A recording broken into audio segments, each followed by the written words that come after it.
Hi friends, நான் உங்கள் anime freak வந்துட்டேன். நாம இப்போ அதிரடி சோழல் லவ்லிங் எபிசோட் 39 பார்க்கலாம். இதுக்கு முன்னாடி உள்ள எபிசோடெல்லாம் நீங்கள் பார்க்கலனா மறக்காமல் போய் பார்த்துட்டு வந்துருங்க. டிஸ்கிரிப்ஷனில் லிங்க் கொடுத்துருக்கேன். சரி வாங்க நம்ம இந்த எபிசோட்குள்ளே போகலாம். அதுக்கு முன்னாடி போன எபிசோட் கடைசியில் நம்ம ஹீரோ மோனார்க் ஆஃப் மாசை கொண்டதுக்கப்புறம் டீ கடையில் டீ குடிச்சிருந்தவங்க எல்லாத்தையுமே காப்பாற்றிட்டு கூட்டு வந்திருப்பான். அதே நேரம் யூகாவும் ஜேவியும் காப்பாற்றுறதுக்கு டெத்தின் கடவுளையும் லைஃபின் கடவுளின் பவரும் ரெண்டுத்தையும் யூஸ் பண்ணி காப்பாற்றிருப்பான். ஜெய் கிட்ட லைஃப் கடவுள் பவரும் யூகா கிட்ட டெத் கடவுள் பவர் இருந்திருக்கும். அப்படி இந்த பக்கம் கள்ளி நம்ம ஹீரோ பார்க்க வந்திருப்பான். நம்ம ஹீரோவும் நான் உங்ககிட்ட நிறைய விஷயத்தை கேட்கணும்னு நினைக்கிறேன், நீ என்ன சொல்ல விரும்புறியோ எல்லாத்தையுமே சொல்லு அப்படின்னு நம்ம ஹீரோ கேட்டோன்னா அதோட போன எபிசோட் முடிஞ்சிருக்கும். வாங்க நம்ம இந்த எபிசோட்ல என்ன நடக்குதுன்னு பார்க்கலாம். இந்த எபிசோடு ஸ்டார்டிங்ல நம்ம ஹீரோ இல்லையோ கல்லியை பார்த்து, இங்க பாரு லைப்ரரியில இப்ப யாருமே இல்லை, இந்த இடமே அமைதியா இருக்கு, நீ என்ன சொல்லணும்னு தோணுதோ எல்லாத்தையுமே சொல்லு. ஏன்னா இதுக்கு முன்னாடி அந்த மோனார்கா மாஸ் கூட நான் சண்டை போடும் போது நீ ஏதோ ஒன்று சொல்ல வந்த, அதை சொல்லாம அப்படியே நிப்பாட்டிட்ட, இப்போ நீ என்ன வேணா சொல்லு நான் கேட்கறேன் அப்படின்னு சொல்லும்போது கள்ளி சொல்லாம அப்படி தயங்கியே நின்றுட்டு இருந்தா. அதை பார்த்துட்டு நம்ம ஹீரோ, ஓ அப்படியா, சரி உனக்கு சொல்ல கஷ்டமா இருந்தது அப்படின்னா நான் ஒரு விஷயத்த கேட்குறேன், அதுலேருந்து ஆரம்பிப்புமா. ஆமாம், அந்த லிப்ராவோட பாஸ் என்ன மாதிரி ஒரு க்ளோனை உருவாக்க ட்ரை பண்ணாலாமே, அதில் அவள் ஜெயிச்சிட்டாளா அப்படி சொல்லிட்டு கேட்கும்போது அதை கேட்டு கல்லியும், இல்லை அவங்க அதில் ஜெயிக்கலை, அதில் அவங்க ரொம்பவே கஷ்டப்பட்டு தோற்று தான் போனாங்க. இதுக்கு முன்னாடி நான் என்னென்ன நடந்ததுன்னு உங்கள்கிட்ட தெளிவாக சொல்கிறேன், நான் இப்போ சொல்கிறத கொஞ்சம் பொறுமையாக கேட்குறீங்களா, எனக்கு கொஞ்சம் டைம் கொடுங்க நான் சொல்கிறேன் அப்படின்னு கள்ளி பயங்கரமாக தயங்கி தயங்கி ஒரு வழியாக சொல்லுவா. நான் யார் அப்படின்னா நான் ஒரு ஹியூமனாய்டு, அதாவது உங்களோட டேட்டாவையும் என்னோட அம்மாவோட டேட்டாவையும் ரெண்டுத்தையுமே மிக்ஸ் பண்ணி உருவாக்குனேன், நான் ஒரு ஆர்டிஃபிஷியல் ஹியூமன் அப்படி சொல்லிடுவா. அப்படின்னா நம்ம ஹீரோவோட அந்த ஜீனியும் அவங்க அம்மா அந்த லிப்ராவோட பாஸ் இந்த ரெண்டு ஜீனியும் மிக்ஸ் பண்ணி தான் இங்கே நம்ம கல்லியவே உருவாக்கியிருக்காங்க. அந்த பெரிய உண்மையை நம்ம கள்ளி இங்கே சொல்லிடுறா. அப்படியே கட்டினா இந்த பக்கம் அந்த பெரிய அடுப்பு இருக்குது பார்த்தீங்களா, அதுக்கு முன்னாடி டெலிவரி பாய் வந்து ஒரு போஸ்ட்டை டெலிவரி பண்ணுறான். இந்த போஸ்ட்டை டெலிவரி பண்ணினோடனே, எங்க நான் உங்ககிட்ட கொடுத்துட்டேன் அப்படின்னு சொல்லிட்டு கையெழுத்து போட்டுருங்க, ஆன்லைனில் ஓகே கொடுத்துருங்க, அப்போ தான் நான் உங்ககிட்ட கொடுத்துட்டேன் அப்படின்னு சொல்லிட்டு தெரிய வரும் அப்படின்னு சொல்லிட்டு அவன் அங்கேருந்து போகும்போது, என்னடா இடம் இது ஒரே புகையாக இருக்கே அப்படின்னு சொல்லிட்டு டெலிவரி பாய் அங்கேருந்து போய்கிட்டு இருப்பான். அந்த லெட்டரை வாங்கினது நம்ம ஓட்டர்ஸ் தான். அந்த லெட்டரை வாங்கிட்டு அப்படி பிரித்து படிக்கலாம்னு சொல்லிட்டு பார்க்கும்போது அங்கே ஜேவும் நம்ம யூகாவும் நடந்து வருவாங்க. ஜே அப்பா அப்படின்னு சொல்லிட்டு வரும்போது அதை பார்த்துட்டு ஓட்டர்ஸ், டேய் என்ன நடக்குதுன்னு சொல்லிட்டு பார்த்தா ஜெய் கிட்ட லைஃபோட கார்டு பவரும் நம்ம யூகா கிட்ட டெத்தோட கார்டு பவர் ரெண்டு பவருமே இருக்கும். இது ரெண்டுமே ஓஃபிசர்ஸ் கார்டு பவர் தான். அதை பார்த்தன ஓட்டர்ஸ், என்னது நீங்கள் ஆஃபீஸியலாக அந்த ஓஃபிசர்ஸ் கார்டோட அப்ரசென்ட்டாக மாறிட்டீங்களாடா அப்படின்னு சொல்லிட்டு நம்ம ஓட்டர்ஸ் பயங்கரமாக கத்திட்டு இருப்பான். என்னடா இப்படி நடந்துருச்சு, அவன் உங்கள் ரெண்டு பேருமே அவனோட அப்ரசென்ட்டாக மாற்றிட்டானா, டே நான் ஒரு கில்டு வச்சிருக்கேன் தெரியுமா தெரியாதடா அப்படின்னு சொல்லிட்டு அழுதுட்டு இருப்பான். அதை பார்த்துட்டு ஜே, இருங்க கவலைப்படாதீங்க எந்திக்கு அப்படின்னு சொல்லிட்டு சமாதானப்படுத்த பார்த்துட்டு இருப்பான். உடனே நம்ம யூகா என்ன பண்ணுவான், அந்த லெட்டர் எடுத்து என்ன நடக்குது அந்த லெட்டரில் என்ன இருக்குது அப்படின்னு சொல்லிட்டு அவள் பிரித்து பார்க்கலான்னு சொல்லிட்டு எடுத்து பார்த்துட்டு இருப்பா. இந்த பக்கம் அவன் கீழே மயங்கலப்பான் ஓட்டர்ஸ். ஜேவும், ஐயோ இந்த ஆளுக்கு என்னாச்சுன்னு தெரியலையே, ஏன் அப்படி பண்ணிட்டு இருக்கே அப்படின்னு சொல்லிட்டு அவன் கத்திக்கிட்டு இருப்பான். இந்த பக்கம் நம்ம யூகா அந்த லெட்டரை திறந்து பார்த்தா அதுல இன்விடேஷன் இருக்கும். என்னன்னு பார்த்தா 20வது கில்டி மீட்டிங் அசம்பிளில நம்ம ஹீரோவை இன்வைட் பண்ணியிருப்பாங்க, நீங்களும் அந்த மீட்டிங் வரணும் அப்படின்னு சொல்லிட்டு நம்ம ஹீரோவை கூப்பிட்டு அதில் போட்டோன்னே அதை பார்த்துட்டு யூகாவும் ஜேவும், அப்படியா மீட்டிங் நடக்க போதா, அப்படின்னா நம்ம லியோ அங்கிட்ட அதை சொல்லி ஆகணும்னு சொல்லிட்டு அவங்க ரெண்டு பேரும் லியோ அங்கிள் அப்படின்னு சொல்லிட்டு ஓடிட்டு இருப்பாங்க. இந்த பக்கம் நம்ம கள்ளி நம்ம ஹீரோ கொடுத்த அந்த கூல்ட்ரிங்க்ஸை குடிச்சுக்கிட்டு என்ன நடந்தது அப்படின்னு சொல்லிட்டு சொல்ல ஆரம்பிப்பாங்க.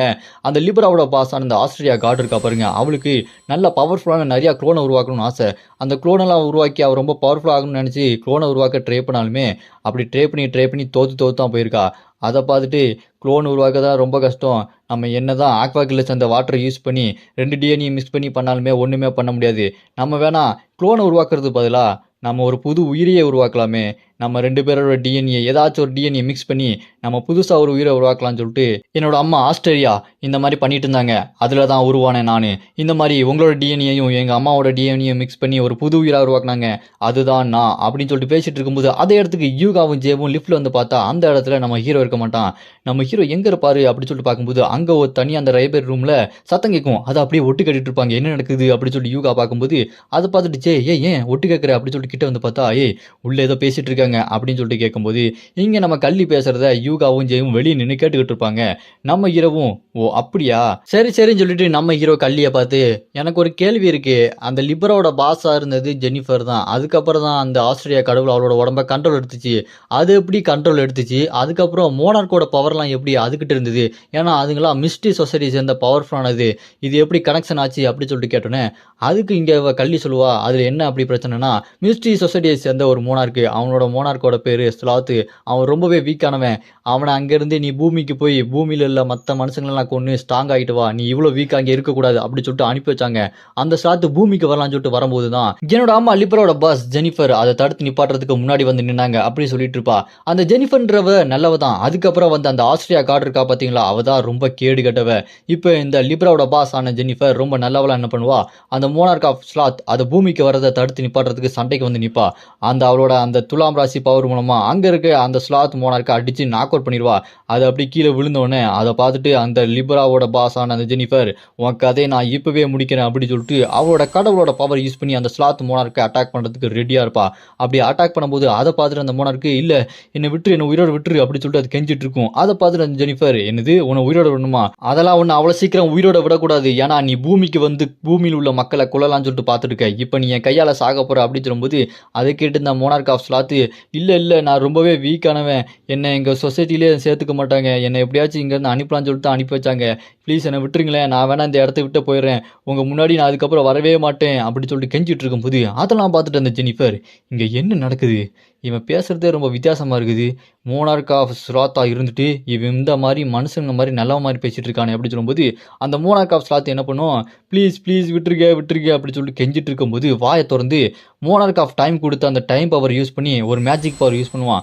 அப்படி யூஸ் பண்ணதில் அதை பார்த்துட்டு அந்த ஜெனிஃபர், என்ன நடக்குது இங்கே, இது எந்த மாதிரியான பவர் அப்படின்னு சொல்லிட்டு பார்த்துட்டு இருக்கும்போது அந்த மோனார்க் ஆஃப் ஸ்லாத் ஸ்ட்ரைட்டாக வந்து இந்த ஜெனிஃபர் அப்படி கடிப்பான் பாருங்க. அவ்வளோதான், ஜெனிஃபரோட கதையே முடிஞ்சிடும்.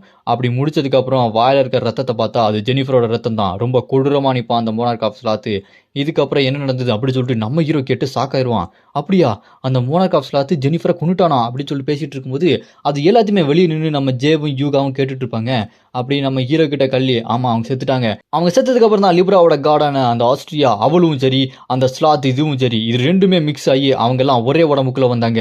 அதுக்கப்புறம் தான் இவ்வளோ சம்பவம் நடந்தது அப்படின்னு சொல்லிட்டு ஒரு பெரிய உண்மையை சொல்லுவா. அதை பார்த்து நம்ம ஹீரோ, ஓ அப்படியா, அவளை கொண்டதுக்கப்புறம் அந்த ஆஸ்திரியா கார்டு அந்த உடம்பு எடுத்துக்கிட்டா, கூடவே அந்த மோனார்க் ஆஃப் ஸ்லாத்தும் ஒன்றா இருக்கானா, இதனால தான் அவளோட மிஸ்ட்ரி சொசைட்டியோட பவர்லாம் யூஸ் பண்ண முடியுதா அப்படி சொல்லும்போது அதை கேட்டு நம்ம கல்லியும், ஆமாம் எல்லாமே எங்கள் அம்மானால தான், ப்ளீஸ் அவங்க விட்டுருங்களேன், அவங்க ரொம்பவே மோசமானவங்க தான், இருந்தாலும் நான் அந்த மாதிரி கிடையாது, நான் உங்களை மாதிரி தான், ஏன்னா உங்களை தான் நான் ஒரு இன்ஸ்பிரேஷனாக எடுத்துக்கிட்டேன், நான் லிப்ராவோட வழியில் போக மாட்டேன், நான் எப்போவுமே உங்கள் வழியில் தான் வருவேன், என்னை மன்னிச்சிருங்க, நான் இந்த மாதிரி முன்னாடியே சொல்லியிருக்கணும், ஏன்னா நான் முதல்லேருந்தே உங்களை டிவியில் பார்க்கும்போது ஒரு ஹீரோ மாதிரி பார்த்துட்டு இருந்தேன், அப்புறம் நீங்கள் 20 வருஷம் கழித்து டவரில் வந்ததை கேள்விப்பட்டோன்னே கண்டிப்பாக அவங்கள வந்து பார்க்கணும் அப்படின்னு சொல்லிட்டு ஆசைப்பட்டு லிப்ராவோட அந்த கில்டை விட்டு வெளியே வந்து கண்டிப்பாக நான் உங்ககிட்ட வந்து சேரணும்னு சொல்லிட்டு உங்கள் பில்டிங் முன்னாடி வந்து நின்னேன். ஆனால் எனக்குள்ள ஒரு தயக்கம், எப்படியாச்சும் நீங்கள் என்னை சேர்த்துப்பீங்களா இல்லையான்னு சொல்லிட்டு தெரில, ஆனால் நீங்கள் எங்கள் அம்மா கூட சண்டை போடும்போது கூட நீங்கள் கண்டிப்பாக ஜெயிக்கணும், கண்டிப்பாக நான் அவங்கள வந்து பார்க்கணும்னு சொல்லிட்டு வேண்டிக்கிட்டே தான் இருந்தேன்.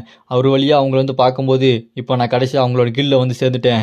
நான் ரொம்ப செல்ஃபிஷாக இருக்கேன்ல, இருந்தாலும் பரவாயில்ல, என்னை மன்னிச்சிருங்க, என்னை ரொம்ப தப்பாக நினச்சிடாதீங்க, நான் எப்போவுமே உங்கள் பக்கம் தான் நிற்பேன் அப்படின்னு சொல்லும்போது அதை கேட்டு நம்ம இரவும், நீ இவ்வளோ தெளிவாக சொல்லணும்னு அவசியம் இல்லையே, உண்மையாவா நீ என் மேலே அவ்வளோ பாசம் வச்சிருக்க அப்படின்னு நம்ம ஹீரோ கேட்டோன்னே அதை கேட்டு கள்ளி, ஆமாம் நான் உங்கள் மேலே அவ்வளோ பாசம் வச்சுருக்கேன், என்னை மன்னிச்சிருங்க, நான் ஏதாவது தப்பு பண்ணியிருந்தா மன்னிச்சிருங்க, நான் பிறந்திருக்கவே கூடாது, நான் பிறக்கணும்னு ஆசைப்படலையே, ஆனால் என்ன அவங்க படைச்சிட்டாங்களே, என்னை மன்னிச்சிருங்க, நான் உங்களுக்கு எந்த துரோகம் பண்ண மாட்டேன், என்னை விட்டு விரட்டுறியாதீங்க அப்படின்னு சொல்லிட்டு அவள் அழுதுகிட்டே இருக்கும்போது பட்டான்னு பார்த்தா நம்ம ஜேவும் யூகாவும் கதை உடச்சிட்டு வந்துட்டு, அங்கிள் லியோ நீங்கள் யூகாவை இங்கேருந்து வெளியே அனுப்பாதீங்க, இது அவளோட தப்பு கிடையாது அப்படின்னு சொல்லும்போது, எங்கே யாரா அப்படின்னு சொல்லி நம்ம ஹீரோ திரும்பி பார்ப்பான். அதை பார்த்துட்டு நம்ம கல்லியும், டேய் நீங்க எதுக்குடா இங்கே வந்தீங்க, இவ்வளோ நாங்கள் பேசுனது எல்லாத்தையுமே நீங்கள் கேட்டுட்டு இருந்தீங்களா அப்படின்னு சொல்லிட்டு அவள் கோவத்தில் கத்திட்டு இருப்பா. அதை கேட்டு யூகாவும் ஜெயமும் கேவலமாக சமாளிப்பாங்க. இல்லையே நீ கடைசியாக ஏதோ இங்கேருந்து விரட்ட போகிறாங்கன்னு சொல்லிட்டு இருந்தியே, அதை தான் கேட்டோம், அதான் விரட்டக்கூடாது அப்படின்னு சொல்லிட்டு இருந்தோம். இங்கே பாரு, நீ பண்ணது எல்லாமே உன் தப்பு கிடையாது, நீ ரொம்ப நல்லவ, ஒன்றை போய் நான் தப்பாக நினச்சிட்டேன் பார்த்தியா, நீ எப்போவுமே இங்கே இருக்கணும், நான் உனக்கு சப்போர்ட் பண்ணுறேன் அப்படின்னு சொன்னோன்னே,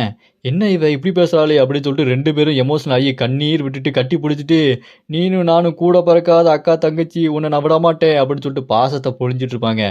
உடனே நம்ம ஹீரோ கிட்ட, அங்கிள் லியோ நீங்கள் கல்லியை இங்கேயே விட்டுருவீங்கள, விரட்ட மாட்டீங்களா அப்படின்னு சொல்லும்போது அதை கேட்டு நம்ம ஹீரோவும், டேய் நான் எப்படா சொன்னேன் கல்லி இங்கேருந்து வரட்டுவேன்னு, நீங்களா ஏதாவது சொல்லிட்டு இருக்கீங்களா அப்படின்னு சொல்லும்போது அதை கேட்டு ஜேக்கு, ஓ அப்படியா நாங்கள் தான் ஓவர் ஆக்டிங் பண்ணிட்டோமோ அப்படி சொல்லும்போது அதை கேட்டு நம்ம யூகாவும் கல்லியும், ஏன் இதை நீங்கள் முன்னாடியே சொல்லிடக்கூடாதா, ஏங்க இப்படி பயமுறுத்துறீங்க அப்படின்னு சொல்லி கோவத்தில் கத்திக்கிட்டு இருப்பாங்க. அப்போ நம்ம ஹீரோ கிட்ட ஜே அந்த நோட்டீஸை கொடுப்பான், இன்விடேஷன். அந்த இன்விடேஷன் நம்ம ஹீரோ படித்து பார்த்துட்டு இருக்கும்போது எல்லாருக்கும் ரியாக்ஷன் பயங்கரமாக இருக்கும். நம்ம ஹீரோ, இதுதான் சரியான டைமிங்கு, என்னை இன்வைட் பண்ணியிருக்காங்களா, ஆனால் நான் வரல, நீங்க 2 பேரும் அங்க போங்க. இதுதான் உங்களுக்கு சரியான நேரம். நீங்க யாருன்னு ப்ரூவ் பண்ணுங்க அப்படின்னு சொல்லிட்டு நம்ம ஹீரோ கல்லி, ஜே, யூகா இவங்க எல்லாத்தையுமே அந்த மீட்டிங் அனுப்பி வச்சிருவான். நம்ம ஹீரோ போறது இல்லையா அப்படின்னு தெரியல. ஆனா அந்த மீட்டிங்ல என்ன நடக்க போகுது? எல்லா கில்ட சேர்ந்த மெம்பர்ஸ் வரப்போறாங்க.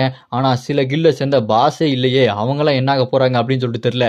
இதுக்கப்புறம் பயங்கரமான சம்பவம் உங்களுக்காக காத்துட்டு இருக்கு. அதெல்லாம் நீங்க பார்க்கணும்னா அடுத்த எபிசோட்ல பார்க்கலாம்.